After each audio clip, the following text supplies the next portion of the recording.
সম্পাদন সম্পূৰ্ণ নোহোৱা পৰ্যন্ত ইয়াত কোনো ধৰণৰ অসমৰ নাগৰিকেই হওক অৰুণাচলৰ নাগৰিকেই হওক কোনো ধৰণৰ কাম কাজ উন্নয়নমূলক কাম কাজ চৰকাৰেও নকৰে আৰু জনসাধাৰণকো কৰিবলৈ বিৰত ৰাখিছে। তেনেস্থলত নিকাম লাজি বুলি এজন ব্যক্তি আহি ইয়াত সমগ্ৰ এলেকাটো মানে পৰিৱেশটো উত্তপ্ত কৰি তুলিছে তেখেতে। গতিকে তেখেতক অৰুণাচল প্ৰশাসন তথা আৰু অৰুণাচলৰ জনসাধাৰণক আমি আহ্বান জনাইছোঁ অসমৰ জনসাধাৰণৰ লগত যাতে সম্প্ৰীতি বৰ্তাই ৰখাৰ স্বাৰ্থত তেখেতক নিয়ন্ত্ৰণ কৰাৰ ব্যৱস্থা কৰে।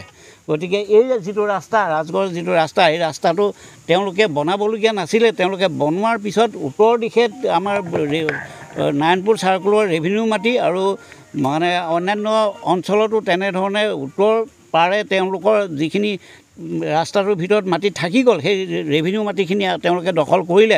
তাৰ ওপৰঞ্চি ৰাস্তাটো বনাই লৈ সেইটোকে গইনা কৰি লৈ পেলাই দক্ষিণ পাৰে অসমৰ যিখিনি আমাৰ স্থানীয় লোকৰ যিখিনি মাটি সেই মাটিখিনি অতি কৌশল কৰি তেওঁলোকে অধিগ্ৰহণ কৰিবলৈ আৰম্ভ কৰিছে আৰু অধিগ্ৰহণ কৰি তৎকালে 15 দিন এমাহ দুমাহৰ ভিতৰত তেওঁলোকে RCC বিল্ডিং পৰ্যন্ত বনাইছে।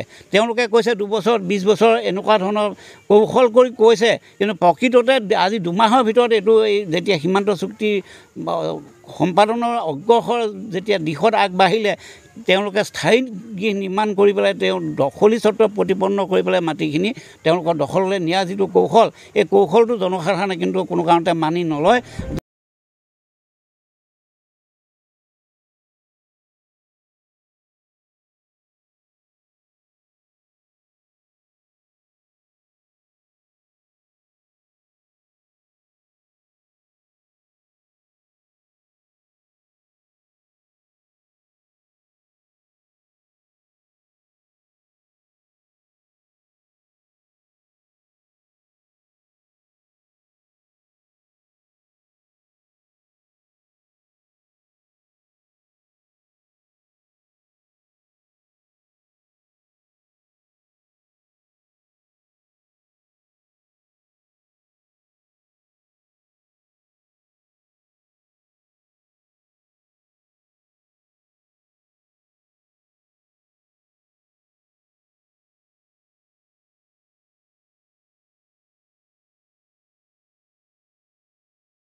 ব্যক্তিয়ে অসমৰ কিছু ব্যক্তিক ধন টকা পইচাৰ প্ৰলোভনেৰে অসমৰ বহু মাটি তেওঁলোকে বিক্ৰী কৰা মানে কৌশলগতভাৱে ক্ৰয় কৰিছে।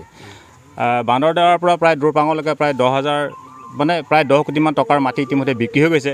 তেওঁ অসম চৰকাৰৰ প্ৰতি মোৰ এটা বিশেষ অনুৰোধ, এই ভূমিখিনি কাৰ?